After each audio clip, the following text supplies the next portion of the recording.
Welcome to the Arecont Vision Best Practice video series. This video is on setup and installation of the MegaDome video cameras. First, let's take a look at what's in the box and open up the camera. You'll find the following items in the box when you open it. User manual, the camera of course, some tools and hardware for mounting, a template cutout for mounting the camera, copy of the AV100 software, our MegaDome focus tool, a ferrite core, power cable. Now we're going to go and open the camera. Loosening the 4 Torx screws along the top.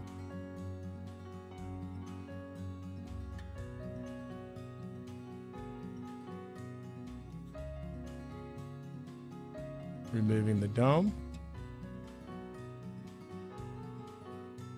Removing the packing foam the first time we open the camera. That secures the lens and imager shipping. And now that we've got the camera open, let's take a look at positioning the gimbal on the camera.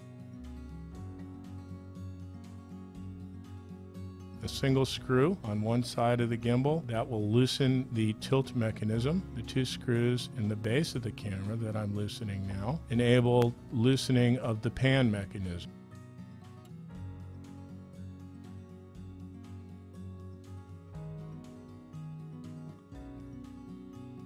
The cameras come with either a 4-10 or an 8-16 varifocal lens. 3 basic screw mechanisms like on any varifocal lens. You have a zoom, focus, and iris setting.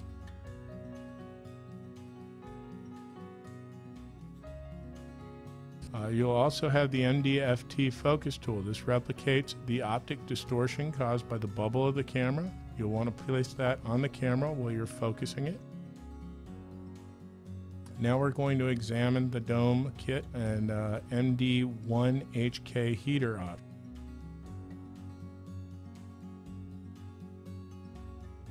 If you have this installed, you'll want to run the heater cable out of the hole on the bottom of the camera. After you open it up, there's the hole.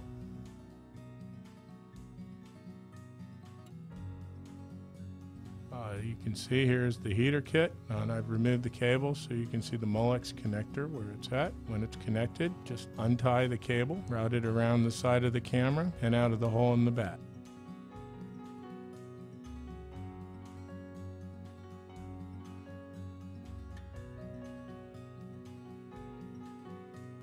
There's a gasket supplied with the camera. This should be installed in the back of the camera if you're going to surface mount it. 4 screws are also for surface mounting, and all your cables will run out of the back. Puncture the gasket, run your cables through that.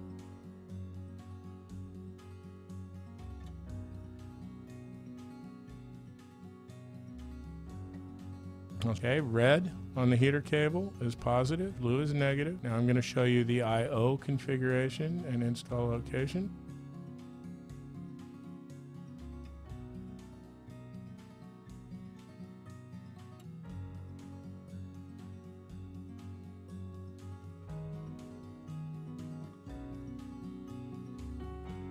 The I/O cable, if you're using input-output, is installed in the addressed Molex connector here. Take a look at that. Here are each of the I/O connectors. There's the Molex connector where we're going to place that.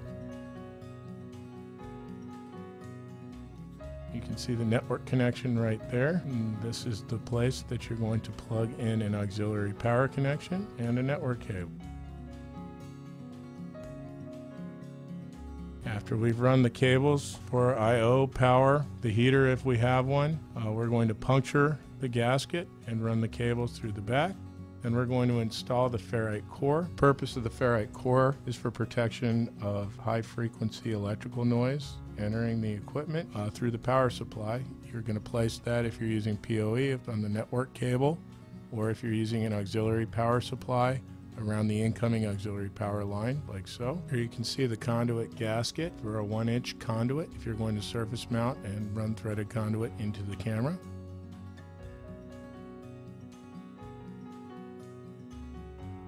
There are 6 basic configurations that the camera can be mounted in. Out of the box, it's already ready for a surface mount. Using the MDFMA, you can set it up for mounting in a drop ceiling or in ceiling position. There's a pennant mount available, the MD-CMT, a wall mount using the MD-WMT, a pole mount configuration with the MD-WMT and the MD-PMA, and a corner mount configuration using the MD-WMT and the MD-CRMA. Okay, the first configuration we're going to look at is the drop ceiling in ceiling mount. That's the MD-FMA combined with the MegaDome camera. We open that up, we'll find a template, the mounting hardware and an eyelet, the mount itself, and a cover ring once it's installed. We're going to mount the MegaDome camera into the mount, close it, use the template to cut our hole. Place the drop ceiling mount through the hole, and the 3 legs will then spread out. We can tighten the screws from the front side. There's also an eyelet to tie up into the strut work for additional support, and then a cover ring that just snaps right over the front. That's your basic configuration for ceiling mount, in ceiling mount. Now we're going to show you the pendant mount. You use the camera plus the MD-CMT. There's the pendant itself and the base.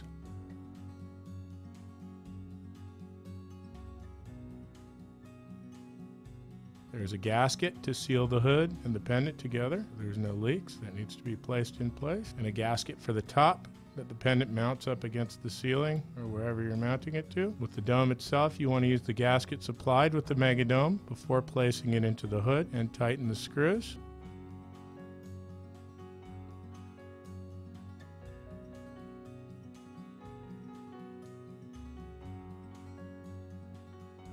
Here I'm showing you assembly of the pendant to the hood. The gasket, of course, is in between the hood and the pendant. Placing the gasket on the top of the pendant, and you'll see there's 2 screws on either side of the pipe that can be loosened. You could replace this with your own 1-inch pipe.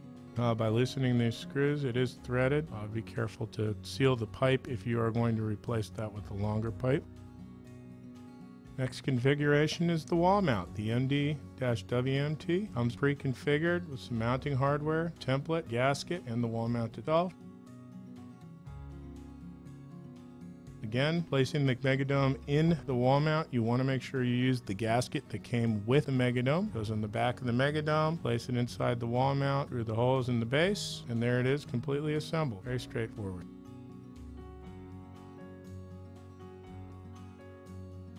Cut your hole with the template. Place the gasket that came with the wall mount on the back of the wall mount before you mount it against the wall. Keyed, fits in very nicely. Screws go through the front, and it's assembled. Okay, next we're going to show you the pole mount. Pole mount is combined with the MD-WMT wall mount. Pole mount product is MD-PMA. It is an adapter for the wall mount to mount on a pole. In the box, we'll find 2 different size pole clamps, the adapter itself, 2 NPT gland fittings, and some screws, hardware for mounting the wall mount adapter onto the pole mounter. You can see that the pole clamps go through the back of the adapter like so. You want to make sure you put the fittings on first before you put the wall mount adapter on the pole mount adapter. Your cables will run through here, and this will allow you to tighten down and make a nice watertight fitting for the cables. There it is assembled. Having the 2 different size pole clamps or pipe clamps will allow you to adjust for different size pole. Next configuration is our corner mount configuration, allowing you to mount, say, on the corner of a building. Again, this is an adapter for the MD-WMT, and the accessory is the MD-CRMA corner mount adapter. Okay, corner mount adapter inside the box. Find the corner mount adapter, some hardware for mounting the wall mount adapter, and it's pretty straightforward. Corner mount mounts onto the corner of the building. Gasket that came with the wall mount adapter presses up against corner mount. There are some NPT cable glands, just like you found on the pole mount. These need to be installed first before you install the wall mount, and your cables run through them to get a nice watertight seal. That's it. There it is assembled.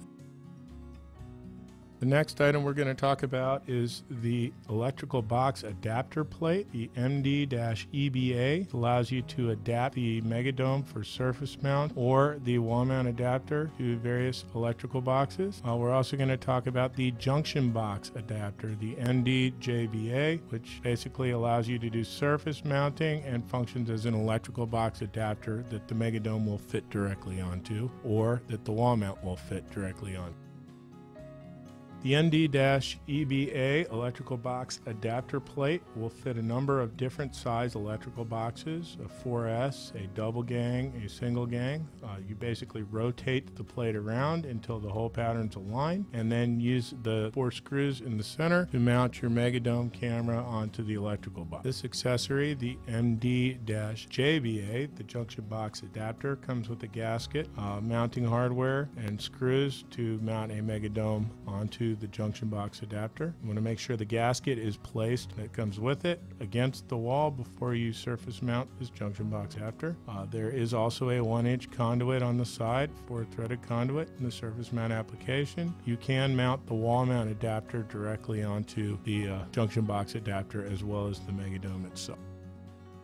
Okay, let's take one more look at the various mounting configurations available for the MegaDome family. Surface mount, drop ceiling in ceiling, pendant mount, wall mount, pole mount, or corner mount. Very flexible camera. Thanks for watching.